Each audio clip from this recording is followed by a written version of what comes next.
بسم اللہ الرحمن الرحیم۔ آج ہم بات کریں گے حضرت صلی اللہ علیہ وسلم کی سیرت طیبہ سے حاصل ہونے والے ان اسباق کے بارے میں جو امت کے لیے رہنمائی کا باعث ہیں۔ آپ صلی اللہ علیہ وسلم کی حیات طیبہ کا ہر پہلو امت محمدیہ کے تمامی افراد کے لیے، خواہ وہ کسی بھی شعبہ سے تعلق رکھتے ہوں، پوری اس میں رہنمائی موجود ہے۔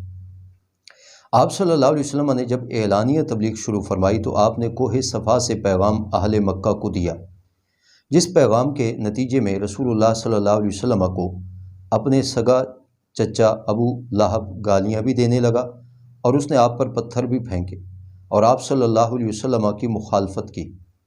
اس سے جو سبق ملا وہ یہ ہے کہ دین قربانیوں کے بعد ہم تک پہنچا ہے۔ اگر حضرت صلی اللہ علیہ وسلم اور آپ کے صحابہ کی ان قربانیوں کو ہم مد نظر نہیں رکھیں گے، انہیں یکسر بھلا دیں گے، تو دین کی افادیت اور اہمیت ہمارے دل و دماغ سے ختم ہو جائے گی۔ ہمیشہ قربانیاں مد نظر رہنی چاہیے اور اس کے بعد اس دین کی قدر و اہمیت ہماری زندگی میں آ سکتی ہے۔ تو آپ صلی اللہ علیہ وسلم کی مخالفت کی گئی، آپ کو بد دعائیں دی گئیں، آپ کو تکالیف کا سامنا کرنا پڑا۔ اس کے بعد پھر رسول اللہ صلی اللہ علیہ وسلم نے اعلانیہ تبلیغ کا یہ سلسلہ جاری رکھا، یہاں تک کہ آپ صلی اللہ علیہ وسلم مختلف مواقع پر مختلف جگہوں پہ جا کر کے اللہ تعالیٰ کی توحید کا پیغام سناتے، دین اسلام کی خوبیوں سے لوگوں کو آگاہ کرتے، یہاں تک کہ اوقاز کے میلے میں اور بہت سارے تجارتی مراکز، مختلف منڈیوں میں جا کر رسول اللہ صلی اللہ علیہ وسلم گرد و نواح سے آئے ہوئے لوگوں کو پیغام اسلام دیتے۔ آپ صلی اللہ علیہ وسلم کی دعوت کا خلاصہ کیا ہے؟ دعوت کے اہم پوائنٹ کیا ہیں؟ آپ صلی اللہ علیہ وسلم جو دعوت دیتے تو اس کے اندر کون سے پوائنٹ تھے جن کو آج ہم اپنے مد نظر رکھیں؟ کیونکہ سیرت طیبہ سے ہمیں بہرحال کچھ نہ کچھ سبق حاصل کرنا ہے۔ تو آپ صلی اللہ علیہ وسلم سب سے پہلے تو ان لوگوں کے سامنے اللہ کی توحید کا پہلو رکھتے، اس لیے کہ وہ معاشرہ اعتقادی طور پر، نظریاتی طور پر بت پرستی کا شکار تھا۔ فرشتوں کو خداوند تعالیٰ کی بیٹیاں کہنے والا معاشرہ، جنات کو معبود اور مسجود ماننے والا معاشرہ، یہاں تک کہ اللہ تعالیٰ کے نیک بندوں کی تصویریں اور شکلیں بنا کر بتوں کی صورت میں ان کی پرستش اور عبادت کرنے والے وہ لوگ، آپ صلی اللہ علیہ وسلم نے ان کے سامنے توحید کی اہمیت کو اجاگر کیا، انہیں بتایا کہ یہ صفات خداوند تعالیٰ کی ہیں، خداوند تعالیٰ کے علاوہ کسی میں موجود نہیں۔ مرض بھی خدا دیتا ہے، شفا بھی اسی کی طرف سے آتی ہے، تکالیف بھی اسی کی طرف سے آتی ہیں، تکالیف کو رفع بھی وہی کرتا ہے، اور وہی بیٹے اور بیٹیاں دینے والا، وہی تمہارے رزق کی فراخی کرنے والا، اور وہی تمہاری پکاروں کو غائبانہ سننے والا، وہی تمہارے جھولیاں بھرنے والا، وہی سب کچھ جاننے والا، وہی ہر جگہ اپنے علم اور قدرت کے اعتبار سے موجود ہے۔ یہ وہ صفات ہیں جن صفات کے اندر وہ اپنے معبودوں کو شریک سمجھتے تھے۔ آپ صلی اللہ علیہ وسلم نے ان کے معبودوں سے اس بات کی نفی کی اور اللہ تعالیٰ کی ان صفات کو اللہ تعالیٰ میں ثابت بتایا۔ تو توحید کا اہم پہلو رسول اللہ صلی اللہ علیہ وسلم کے مد نظر تھا۔ اس کے علاوہ جو ان کے اندر اخلاقی برائیاں تھیں، بیماریاں تھیں، لین دین کے معاملات میں کمیاں تھیں، آپ صلی اللہ علیہ وسلم نے ان سب کی اصلاح کرنا چاہیے، انہیں بدکاری سے روکا، لین دین کے معاملات میں اپنے آپ کو درست رکھنے کی ترغیب دی، یہاں تک کہ جوئے کے معاملے میں وہ ملوث تھے، اس کی قباحت و شناعت سے رسول اللہ نے انہیں آگاہ کیا، وہ بیٹیوں کو زندہ درگور کرتے تھے، اس سے رسول اللہ نے انہیں منع کیا۔ جو بھی بیماری اس معاشرے میں تھی رسول اللہ نے سب کی اصلاح کی کوشش کی۔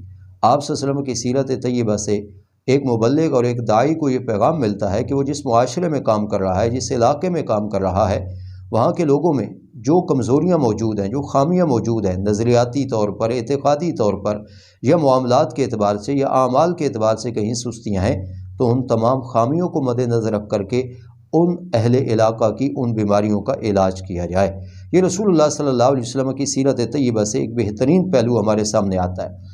کبھی کبھی ایسا بھی ہوتا ہے کہ ہم سیرت طیبہ کے معاملات سے واقف نہیں ہوتے، اور ایک علاقے میں ایک بیماری اور ایک مرض اور ایک مسئلہ اس کی ضرورت نہیں ہوتی، تو ہم اپنی تحقیق کی بنیاد پر یا ہم اپنے کسی لا علمی معاملے کی وجہ سے اس معاملے کو اجاگر کر دیتے ہیں، جس کا فائدہ ہونے کے بجائے نقصانات ہوتے ہیں۔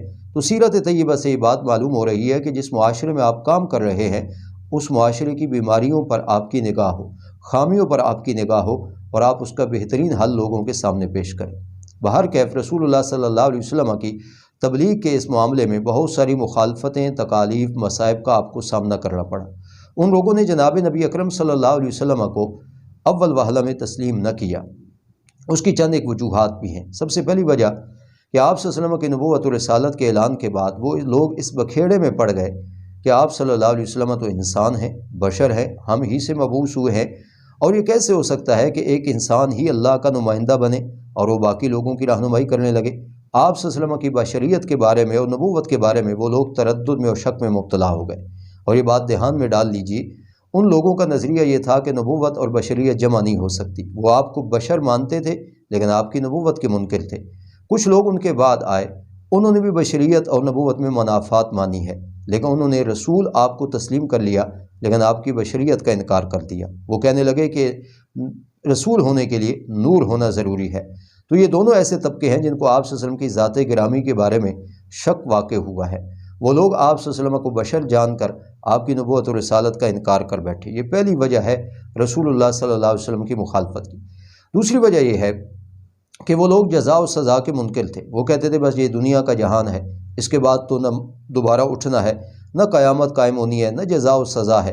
لہٰذا ایسے لوگ جو جزا و سزا کے منکر تھے انہیں بات منوانا بڑا مشکل ہے۔ یہی وجہ ہے کہ انہوں نے رسول اللہ صلی اللہ علیہ وسلم کی باتوں کا انکار کیا۔ آپ صلی اللہ علیہ وسلم نے نقلی دلائل کے ساتھ، عقلی دلائل کے ساتھ یہ عقیدہ منوایا کہ مرنے کے بعد قیامت قائم ہوگی۔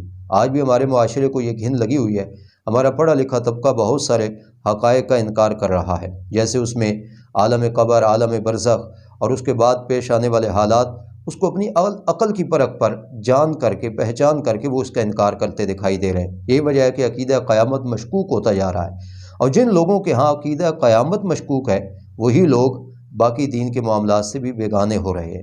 تو وہ جو دور جاہلیت کا المیہ تھا وہ آج شومی قسمت کے امت مسلمہ میں بھی پیدا ہو چکا ہے۔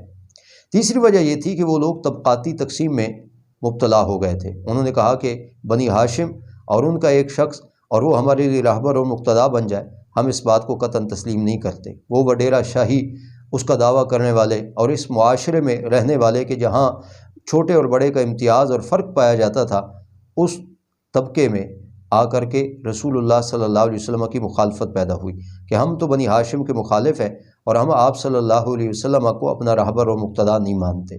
تو طبقاتی تقسیم میں مبتلا ہو کر کے انہوں نے رسول اللہ کی مخالفت کی۔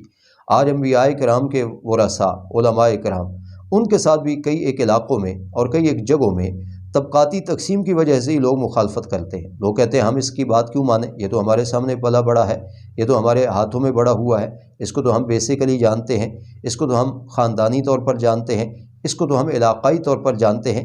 ایک المیہ ہے ہمارے ہاں بھی کہ علماء میں اور عوام میں اس بنیاد پر دوری پیدا کر دی گئی ہے۔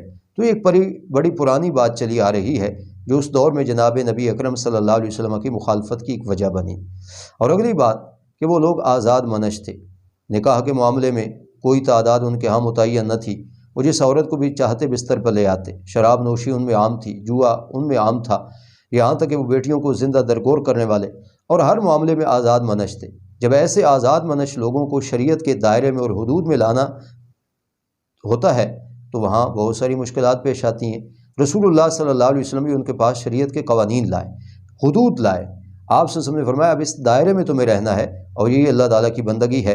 تو آزاد منش لوگوں نے رسول اللہ صلی اللہ علیہ وسلم کی ذات گرامی، آپ کی نبوت و رسالت، آپ کے مشن، آپ کے ماٹو ہی کا انکار کر دیا۔ آج بھی ہمارے معاشرے میں دیکھیے جہاں دین کی محنت ہو رہی ہے اور مختلف لوگ جو کھڑے ہو جاتے ہیں اور دین کی مخالفت کرتے ہیں اور دین کے معاملات کو مشکوک کر کے پیش کرنے کی کوشش کرتے ہیں، اس کے پیچھے بھی یہی فارمولہ ہوتا ہے کہ وہ لوگ آزاد منش رہنا چاہتے ہیں۔ یہ آزادی اور اظہار آزادی رائے کا نعرہ جو ہے نا، اس نے بھی دین کو اور اہل دین کو بہت زیادہ نقصان پہنچایا ہے۔ تو سیرت نبوی کے اس درس میں یہ بات بھی سامنے آ گئی کہ رسول اللہ صلی اللہ علیہ وسلم کی ان 4 وجوہات کی بنیاد پر مخالفت کی گئی۔ تو ہم بھی اگر اپنے گرد و نواح کے معاشرے پہ نظر ڈالیں تو ایسی مخالفت کی کئی وجوہات علماء حقہ کے سامنے بھی آ رہی ہے۔ چنانچہ ان لوگوں نے پھر رسول اللہ کی مٹانے کی تدبیریں کی، دین کو مغلوب کرنے کی تدبیریں کی۔